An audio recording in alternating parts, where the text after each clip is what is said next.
Board of Appeals. We do have a quorum. If you're gonna speak tonight, I'd ask that you, identify yourself and, approach the lectern. And, if you do speak, consider yourself under oath. This is a judicial meeting, and it is being recorded, both, audio and visually. If you would, I'd ask that you, disable the audible function of your cell phones.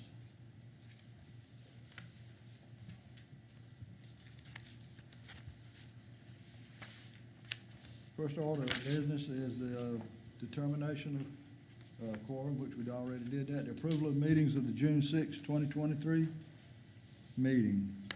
Mr. Chairman, I have read the minutes, and I move that we accept them as sent out to us. Judge Coleman has made a motion. Is there a second?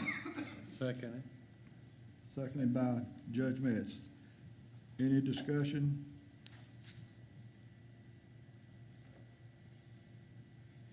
All in favor signify by saying aye. Aye. It's unanimous.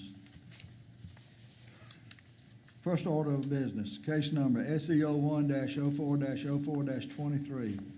A special exception request for a solar farm. The property is located off Gable Hill Lane, Kynards, South Carolina. Tax map number 131-1. Miss Katie, please.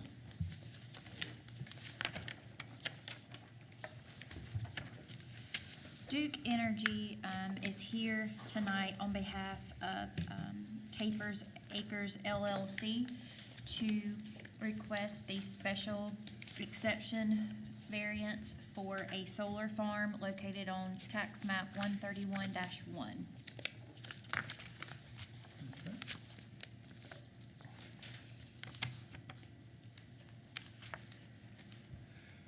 Anyone here to speak in favor of this proposal? Yes, sir, Chairman, thank you. Yes, sir. Chairman of the Commission, my name is Steve Lane. I'm Government Community Relations Representative for Duke Energy, South Carolina. First, let me thank you for allowing us to be here tonight to bring this proposal before you. Duke Energy and Duke Power Company have a long-standing history of great partnership with Newberry County. I have personally met with your county council on 3 separate occasions in executive session to talk about solar development in Newberry County. I live in Greenwood County, so if I say Greenwood County, pardon me. As you all know, we're here tonight to ask you for consideration of our desire to place a solar array on Gable Hill Road in the Kynards area of Newberry County. I will tell you, before I make other remarks, that I've been with Duke for 34 years now, and I've had a part in looking at and evaluating many solar sites across South Carolina. Until just recently, my territory spanned from Abbeville to Georgetown. This may be the best site that I've ever looked at. I say that because, as you all well know, this board knows, a solar array doesn't drain on county resources. And if I always say, put the right project in the right place. And by that, I mean, in regard to solar fields, I believe that they should have minimal to no impact on surrounding residential. They should be placed in the most rural areas possible. And that is certainly the case with Gable Hill Road. I kind of jokingly, but not really joking, said to some of my colleagues recently that you almost, if you all approve this and Duke, it will be owned and built by Duke, that you'd almost have to fly a helicopter over it to know it was even there. We've in our plan, there are 13 acres on the other side of the railroad track. They're parallel on Highway 76, and you're all very familiar with that, I'm sure, that would segregate it from the road, so there would be very minimal visibility impact. So I have with me tonight Zach Evans, here in the blue shirt. Zach, if approved, will be our project manager for this, and Matt Pickett is also here with Zach. Won't necessarily speak, but he's our lead engineer in the event that you all have any questions for him. I do want you to know that in keeping with our history of trying to be very sensitive and supportive of the communities that we serve, we have done door-to-door surveys of all the residents in the Gable Hill Road area. Some of these folks in the back, along with me on June the 6th, walked door to door, knocked on doors, and spoke to all the residents that we could get to come to the door. And in addition to that, any that weren't at home, I left literature with my card that the chairman has, with my personal cell phone number, with a note to them saying, if you have any questions or concerns about this, please call me. Only person that's called me since June 6th was Mr. Harry Sullivan, who lives there, and Harry's not opposed to the project, but he had a question about runoff that we had a conversation about. So, to tell you just quickly what our intentions are, we would propose that we build on approximately 410 acres that we have option on now with the landowners, a 44 megawatt array. If approved by this board, we would anticipate that we would start that construction in 2027 and put it online in 2028.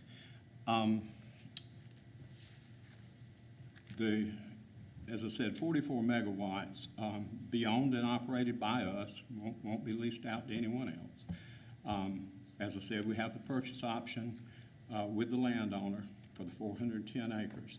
The benefits of this project, as many of you know, is that over the course of the 30-year FILO that we will request of the county council, we believe that it will produce about $3.8 million in property tax revenue, which comes out to about $125,000 a year. You all know well that it doesn't drain on any resources. Because of its location, it's not going to create any adverse effects to nearby neighbors. As I said, I just can't imagine a better site. As I said earlier, Duke Energy has a great partnership relationship with Newberry County. Their 34 South Industrial Park has been placed in Duke's site readiness program currently. And again, I've spoken with the county council now on 3 different occasions about our desires to expand our business in Newberry County. If it meets with your approval, I'd like for Zach to come forward now and address any questions you might have, but also to tell you some specific things about his management of the project, Chairman. Okay, before you step aside, any questions for Mr. Lang? Mr. Chairman, I have a question. So regarding back to your statement about the property tax and roughly $125,000 a year for 30 years, how's that property tax, where's that actually coming from? Is that coming from Duke Energy? Where's that coming Yes, sir. from? And Mr. Ransdell, I'm glad you mentioned that, because one thing I did fail to mention also is that, 30 years from now, when the solar farm comes offline, we have a very detailed decommissioning plan. The answer to that question, yes, paid by Duke annually. But we have a very detailed decommissioning plan where we issue a irrevocable letter of credit to the county for our estimated cost of decommissioning plus 25%.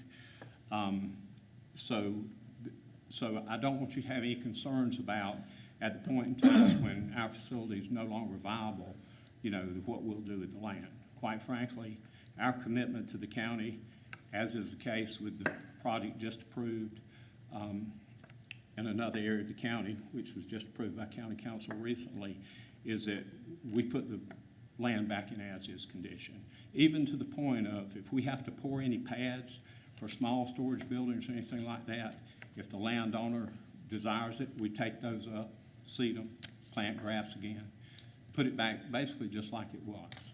Or better.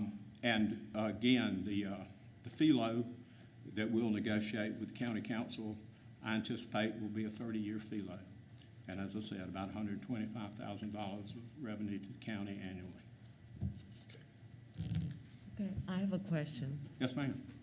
You mentioned that you spoke to county council on 3 different occasions. What was their response in doing the solar system at Cable Hill Lane? Yes, ma'am. We didn't In kind. speak about about Gable Hill Lane specifically. We have just completed, as I said, another approval project, Hudson Place, which many of you know, if any of you know Mr. Bill Parks, Parr family land Yeah. on that end of the county, about 520 acres. Also that will be owned and operated by Duke. It won't be leased or turned over to anyone else. What I meant by that, Ms. Coleman, was that in those negotiations and the 3 times that I met privately with county council, I was simply saying that I know that the Newberry County Council is receptive to solar development by Duke in Newberry County. Thank you. Yes, ma'am. Any more questions for Mr. Lane? Mr. Lane, did you Yes, sir. mention that possible construction beginning in 2027? Yes, sir. Why so far down the road?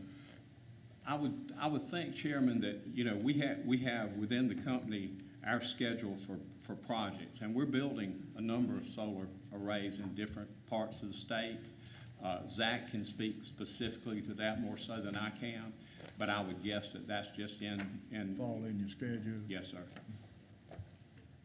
Thank you. Any Thank more you, Chairman. questions for Mr. Lane? Thank you, Mr. Lane.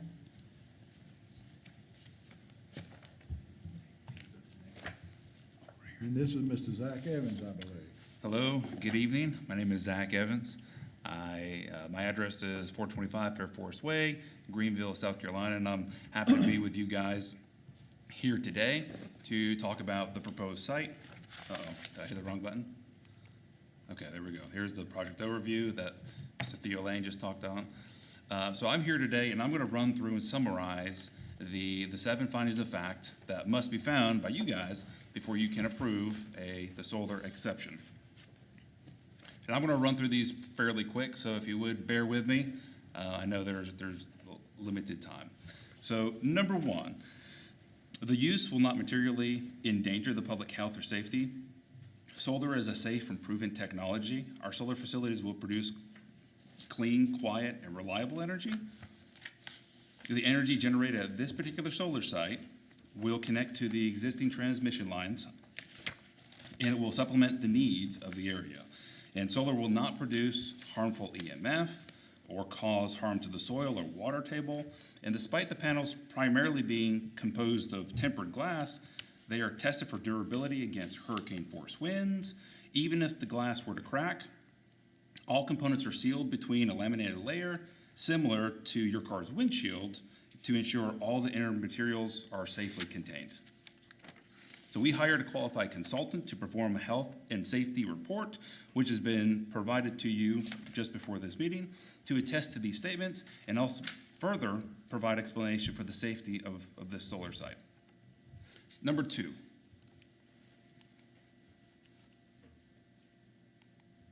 There we go.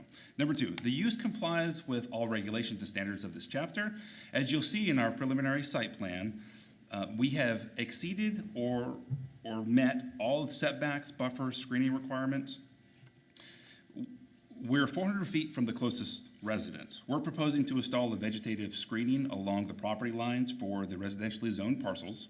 The site will be secured by a 6-foot fence with an additional 1 foot of barbed wire on top. And you'll also see in our site plan that we have fully met all the other requirements of the ordinance.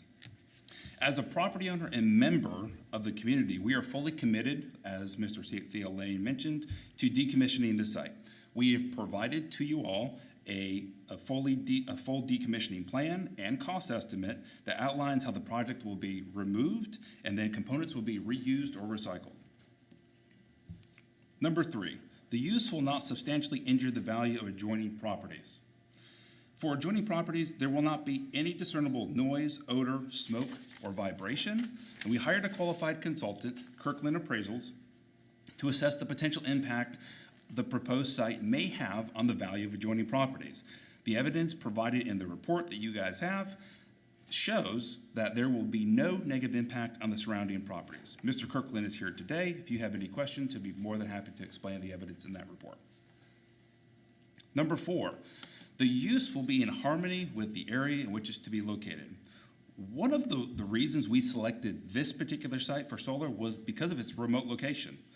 And there are 2 transmission lines currently running through the property.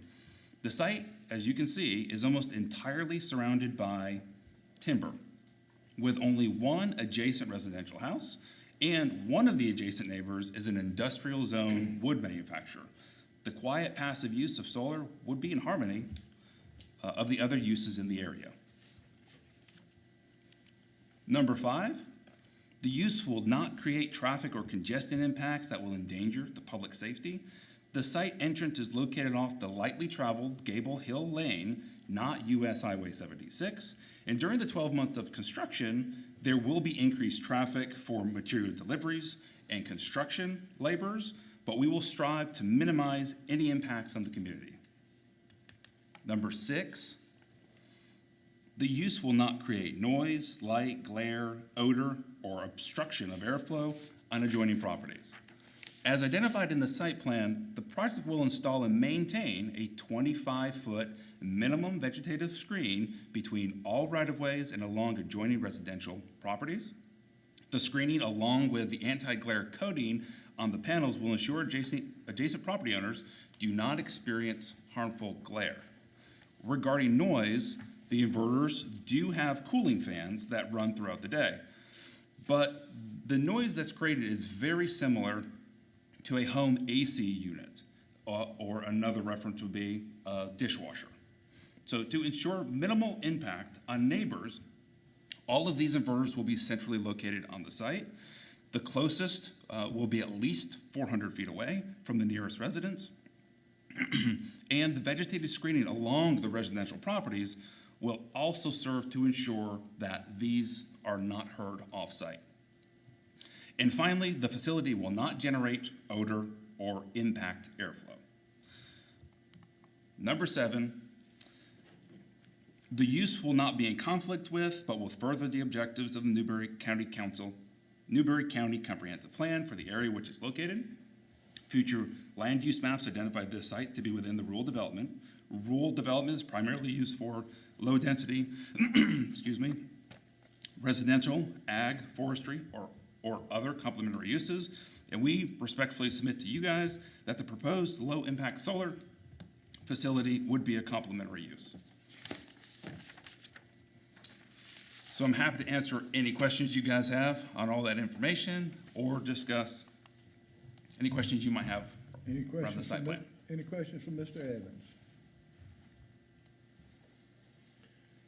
Mr. Chairman, I have a question. The book here that's all been presented is very detailed and explains a lot of the information you went over. And I think just as a curiosity, being you're the applicant for the project, who is actually Capers Acres LLC, and who's I realize there's a registered agent for the limited liability company, but who is Capers Acres LLC? Private Family and Greenwood Council, Commission. LLC formed by, it's a family holding. That's correct. And she has signed, the representative has signed. Okay.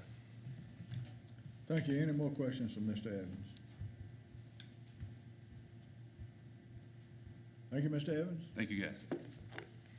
Chairman, if I may too, on the previous slide, can you go back to the slide that had, please, the dots on it showing the residences? I just want to make sure that the commission is aware that on that slide, everywhere you see a red dot, those are the residences and homes that we actually knocked on the doors if we could get to the doors. Some of those are gated and we couldn't get to the doors, but that's where I left my personal information and left those cards, just as the cards you have there, Chairman. Thank you. Thank you, Mr. Lane. Anyone else to speak in favor of this proposal? Sir?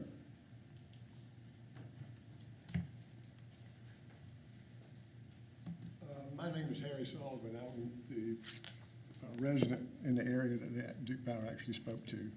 If you'll show the picture again, I'll show you my residence. The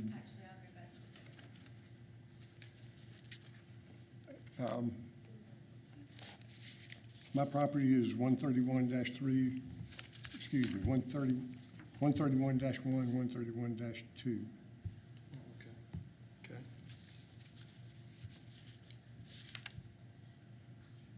Let me back up, that's not clear. 133-1, 133-2. 133-1 is where I live. It's my home. There's a 12-acre pond on that site that greatly increases the value of that property to my family for recreational and use. We've recently spent a considerable amount of money redoing the dam, putting a floating dock on it. And one of my concerns that I've spoken with Duke Power about is the source of water for that pond is a runoff from the property that they plan to put the solar panels on. So I think it's important, and they have assured me that they will work with whatever hydrologist to make sure that the flow of water off of that property continues to come into that pond, because there's no active stream or creek or spring that provides water for the pond. So obviously, this time of year, that water level's going down. When we get some rain, I need to run off to keep the aesthetic and the residential value of the property up. Also, on that same map that shows 333-1, there's a small piece that's cornered out, and that's my son. He's recently built a house on the property there as well that overlooks the pond. Personally, I have been involved in solar projects before.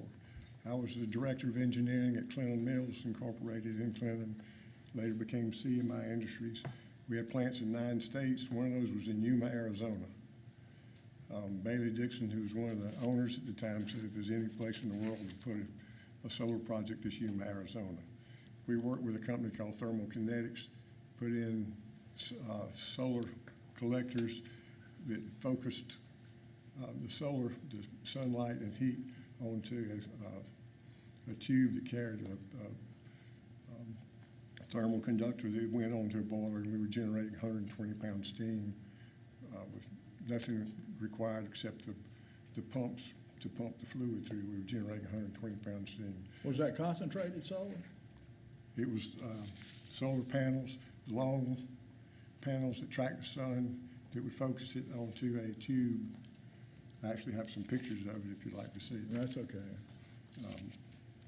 Clinton Mills, of course, went out of business in 2001.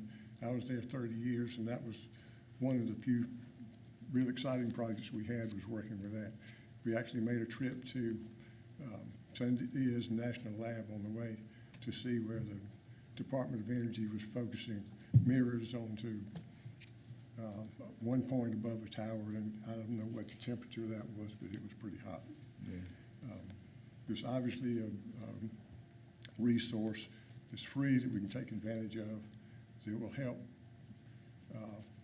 the country drawing on other resources that can be used for energy for other projects. So I, certainly with the agreement or the understanding that they will work with us to keep water going in the pond, I'm certainly in favor of solar energy project at that site. Good deal. Any questions for Mr. Sullivan from the board? Hearing none, thank you, Mr. Sullivan. Anyone else to speak in favor of this project?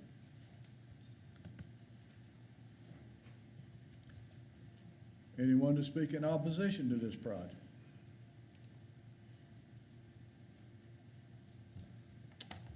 Hearing none, the proposal is now closed for public discussion and in the hands of the Board of Zoning Appeals.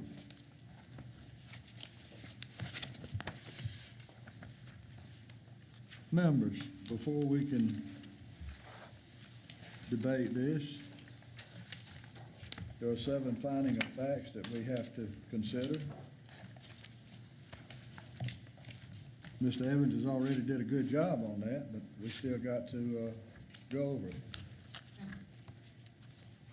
The board is required to consider the following factors per section 153.053D of the zoning ordinance. No special exception permit shall be approved by the Board of Zoning Appeals unless the following general findings of facts are made concerning the proposed special exceptions. And board, I'm going to poll each one of you. Item number 1, the use will not materially endanger the public health or safety if located, designed, and proposed to be operated according to the information submitted.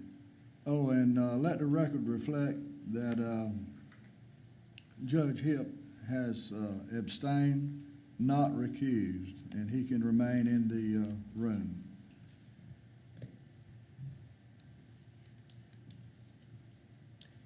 Gentlemen, what's your pleasure? Mr. Judge- Chairman, I concur with that. I concur. Judge Wilkes? Concur? Judge Coleman? I concur. Judge Metz? I concur. Item 2, the use complies with all regulations and standards of this ordinance. Judge Wilkes? It does. I concur. Judge Ransom? I concur. Judge Coleman? I concur. Judge Metz? Everything looks good, concur with it. Item 3, the use will not substantially injure the value of the adjoining properties or the use is a public necessity. Judge Wilkes? Confirm.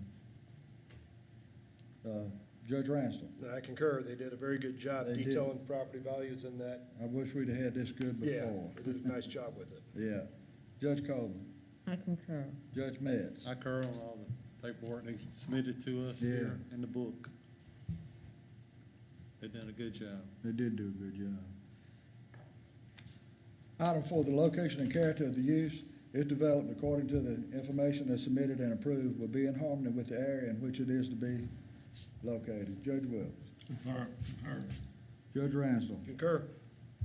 Judge Coleman? I concur. Judge Metz? I concur.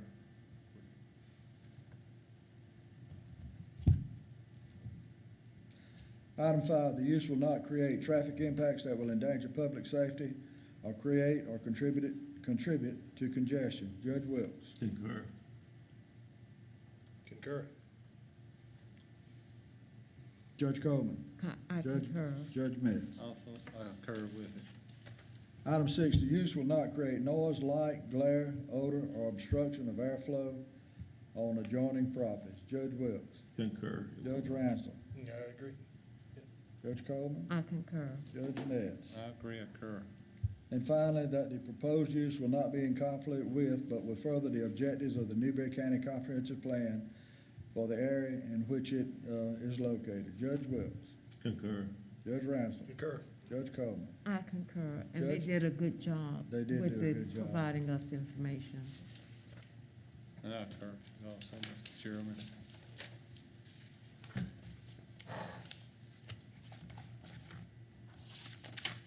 In considering special exceptions, the board may prescribe appropriate requirements and additional conditions deemed necessary to remove danger to health and safety, relieve or reduce adverse impact of a special exception, and to protect adjacent properties and the character of the area, and conditions as written in section 153.156 of the Newberry County zoning ordinance.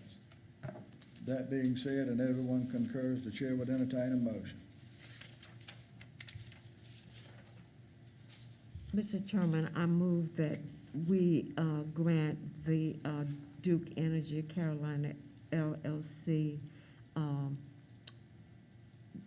the use for the solar farm. Judge Coleman has made a motion. Is there a second? I'll second. Second by Judge Ransell. Any more discussion?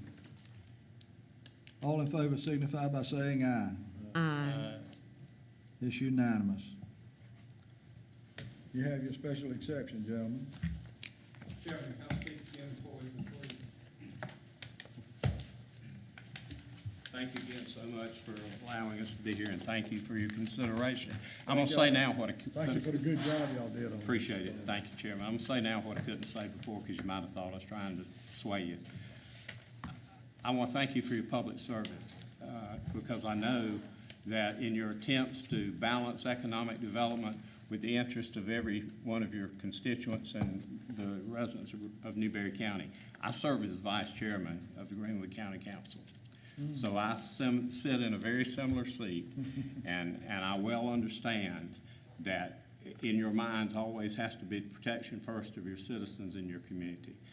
And I think, I hope that I know that, as I mentioned earlier today, that way back in the days, the Duke Power Company, who's now been serving this region for 130 years, that we've been a good partner and a good neighbor to Newberry County. And I know that you all have been to us. So just thank you again, And we'll do a good job of building it, we'll do a good job of running it, and I won't be talking to you about it, but 30 or 35 years from now, we'll do a good job of tearing it down. Thank you so much. Thank y'all. Thank you.